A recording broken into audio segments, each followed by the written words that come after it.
ka-aBENGers! Welcome back to my channel. I know you miss me because it's been a long time since my last vlog.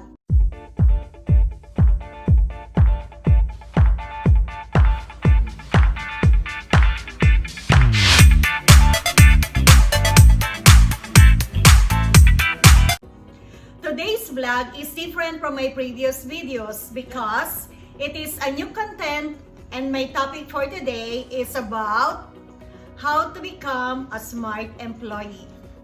How to become a smart employee by using the famous equation of Albert Einstein. What comes to your mind once you hear the name Einstein? Yes, he is known as the father of modern physics, the most influential physicist of the 20th century. And then I chose his love life. He got married twice. His first marriage was an unhappy one. He had an affair with other lady. Do you know who's that other woman? Don't be shocked because in the middle of his marriage, he divorced his first wife. That's why the wife suffered from emotional breakdown. And on the year of his divorce from his wife, he got married again to his cousin. But wait. During the second marriage, he was still looking for other women. What do you think for the love life of Albert Einstein? Now, let us describe or discuss the contributions. There are many, but I choose only two. So what are these two contributions that I need to discuss to you? And these are the famous quotes. The famous quotes that can inspire, relate, apply, or practice it in our daily living. Based on his famous quotes, more than 400 famous quotes, I chose only one. You can blame gravity from falling in love. So before I explain it, I need to explain first the gravity. What is gravity? Gravity is the attraction of two unseen forces that pulls objects towards each other. What are the examples of those gravity? When we stand, we always keep our feet on the ground, and all the things that we throw upward, it makes fall. So this one falls because of gravity. Let us go back to his quote. You can blame gravity from falling in love. Before you fall in love, of course, there is an attraction between two opposite sex, and that is gravity. When the two persons are close to each other, gravity is stronger, hence they tend to fall in love and feel the affection and care. What about for the long distance relationship or the LDR? How can you describe the gravity? The gravity for the LDR is, if they are far from each other, gravity is weaker. There is a tendency, or if the relationship is not too strong or no trust, the possibility of breakup is possible or higher. I think the present situation nowadays affects some of the relationships who are in LDR because of that lockdown, or some of you are suffering from the silent pain. Oops! Wait, mga ka-aBENGers, if you are in a long distance relationship and is still very strong or still together, hope you guys continue that love. Also, if you have any thoughts, opinions about the quote, you can blame gravity from falling in love, just simply comment down below, and the only advice that I can give you is use your mind over your heart. Next contribution is the theory of relativity. Theory of relativity, there are two theories apply in Einstein relativity. Number one, the interrelationship of other forces of nature with the presence of gravity. And number two is the absence of gravity. This relativity has some benefits to our daily lives. What are those benefits that can be useful in our daily lives? I'll give you some. The Global Positioning System, or known as the GPS. It gives direction for all the drivers of any transportations. It may be land, air, water, or even in the outer space. And two is the clock. It gives the accurate time wherever you are on your mobile phones or in the computer. If you are the energy saving time, you don't need to adjust your phone or your computer. It is adjusted automatically. Now, based on this theory of relativity, that's why Einstein derived the famous equation in science. Do you know what is that famous equation? Yes, and that is the E is equal to mc squared. E is equal to energy, m for mass, and c for the speed of light squared. This also states that the energy and mass are interchangeable. But I will not discuss this equation in science. This equation, I use it only as my guide for my daily life. Even you can use it in your daily life. Yes, you can use it as an individual, employee, employer, or even as a student. This model guide or model equation, very helpful to you. It has a broad definition, but I simplify it and use being an employee. Whatever position you have, what type of position or job you have, it can help you to become a better employee. Instead of using the E for energy, M mass, and then C, the speed of light squared, I will change this equation. What are the factors needed to become a smart employee? Let us find out. E is for employee. M for motivate. C squared for committed or your commitment. And competent.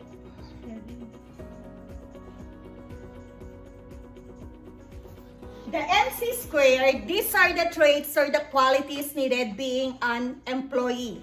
Let us identify M. So M refers for the motivation or the motivate. How motivate are you in your work, towards your work? It gives you the guide on how you activate your behavior to achieve your goals.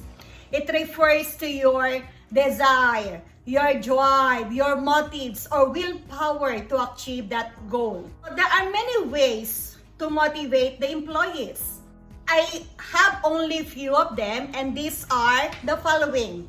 1, good salary. Of course, everyone is aspiring or need that salary in order to provide our basic needs or for paying our bills, right? Yearly, we have to ask for that raise. And then second, better workplace or the condition of the workplace. It should be safe, especially that we are experiencing that pandemic or the COVID-19. We need to have that place which is disinfected or sanitized. 3, job security. Of course, secured to our job. And then 4, appreciation for a job well done. How to appreciate your job? So by means of praising you because you did a very good job. Or there are some programs of the company that have the employees award or by giving them some incentives or the commissions. And the last one is the career development. In career development, if you are aspiring for the promotion, of course, you have to do something to achieve that promotion. So mga ka-aBENGers, if you have some suggestions on how to motivate employees, write your comments below. What about the C-squared? Commitment and competent. So C is commitment or being committed to your work. It is the sense of responsibility of the employer in order to achieve the goals, vision, and mission of where you belong or what company you belong. If you are committed to your work, the result is the retention and satisfaction of the employee. But you can satisfy that work by means of having that perseverance, your dedication, and being a hard worker. You cannot achieve these traits in just one day. It takes time or years. You have to be patient enough to become a good worker. Next is the competent. How confident are you to do things successfully or having the vital ability to do something perfectly? It is to determine if you are have the ability to perform the task specific to your job. It means you have become an effective and efficient employee. Next is how to improve that competency. I have here an acronym so that you can easily remember those traits being a competent employee. So, HOPE. H stands for help. Help means if you don't know what to do, don't hesitate to ask questions. Help. And then, what about for O? O is observe. By using all the senses, so observe what and how others do to perform and finish their tasks. This will help you to improve your competence. So remember, this tool, the H and O or help and observe, these are the two vital qualities or the traits. If you are new to your job or if the company giving you a new task. What about for P? This is for participate. By participating to the new projects or activities and then that requires your ideas, your suggestions, and your opinions. So, participate. And E is for evaluate. Evaluate yourself. Simply evaluate your own performance. It helps you to improve your weaknesses. Not only your performance, of course, your attitude or behavior towards your co-workers. So, help, observe, participate, evaluate.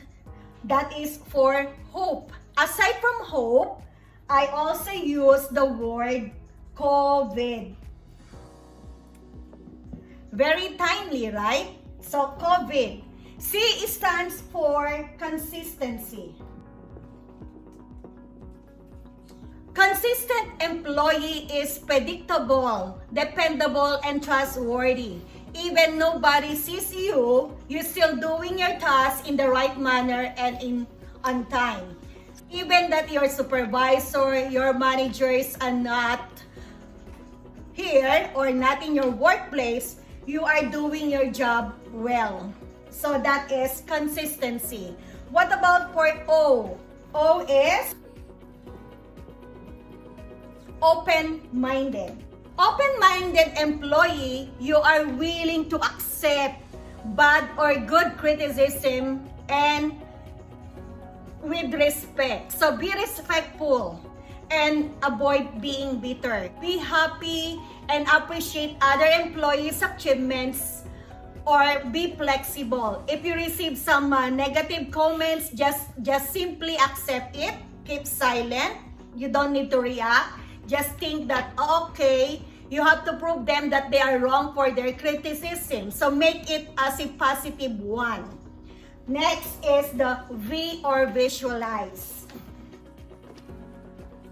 Visualize, your work, if you are visualizing or imagining the possibilities of what will you encounter in your workday, whether good or bad, at least you are prepared and ready to face it. So simply enjoy your workday.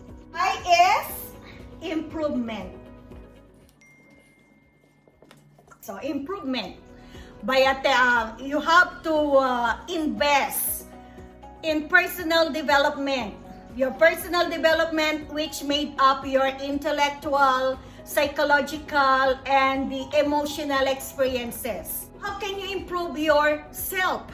So by means of the external resources. So these external resources are by means of attending seminars, workshops, or courses that will help you in the future or help you to improve yourself. And the last one is D for demonstrate. Demonstrate the effective work habits. So what are these effective work habits? You have to be punctual, always ready to accept and perform any given task to you. Demonstrate. Hope COVID, but of course, we need to end this COVID. That's why hope COVID ends. And of course, we have to pray that this COVID-19 will end soon. Now, if we possess these three traits or three qualities, so what type of employee are you? Yes, you are right. So you now become a smart employee. Smart. Not only smart, this is smart, it has the corresponding trait. So let us find out for the S. S stands for skills. There are two types of skills. These are the hard skills and then the soft skills. Hard skills that can be learned in the university, trainings, and job experiences. It helps you to determine if you are qualified for a specific job. Example, if you are a technician, of course, you have to take this course that you have that expertise to your work or your skills. What about for the soft skills? Soft skills that can be developed to your personality traits that can be applied in any job or in any position. What are the examples of these soft skills that can be developed? These are the communication skills, the customer service, and then the leadership skills. What about for M? M is for mentoring. Mentoring means, okay, most of the companies now, they have this program, the mentorship program. This is to impart the knowledge, the experience, or the skills of the senior performing employees. Or maybe your manager, your supervisor, or the lead hand, or even the co-worker who are senior than you or have more experience than you, so they can impart their knowledge or skills. This mentorship program consists of the mentor, mentee, and then the organization. When I say mentor, it refers to your supervisor, your lead hand, or the managers, and then mentee as you as an employee, and of course the organization, the company where you belong. You have to be grateful if you are benefits or having these benefits. Of course, for me, I'm so grateful because I benefited this kind of program. So thank you so much for those people who help and guide me, right, for this program. And A is what? Okay, right, that is action. Action means avoid procrastination. So most of us having this kind of attitude, the procrastination, but avoid it. So action is to-do list will help you prioritize the important matters, you will be able to finish the task according to its due date. Action. R is respect for others. Give and show respect. Treat your co-workers with courtesy and by knowing they are valued to their part in a group and for their ideas they share within the company. Last one is T. That is the team work. Means team effort. Ability to work with other people and being cooperative. Each employee has a role in doing their own tasks. Even each employee has their strong points and then the weaknesses. Each employee feels they need to feel that they understand and appreciate to each other. So help employee to overcome and improve his weaknesses and turn it to strength. So always remember, the team must have a common goals, dream, and work together to achieve this goal. If you have these three factors, motivated, commitment, and competent, of course, you are a smart employee. Mga ka-bengers, are you smart employee? Yes, you are smart if you will subscribe, like, share, and comment. So if you are enjoying my video, thank you so much and have a wonderful day. Bye-bye mga ka-bengers!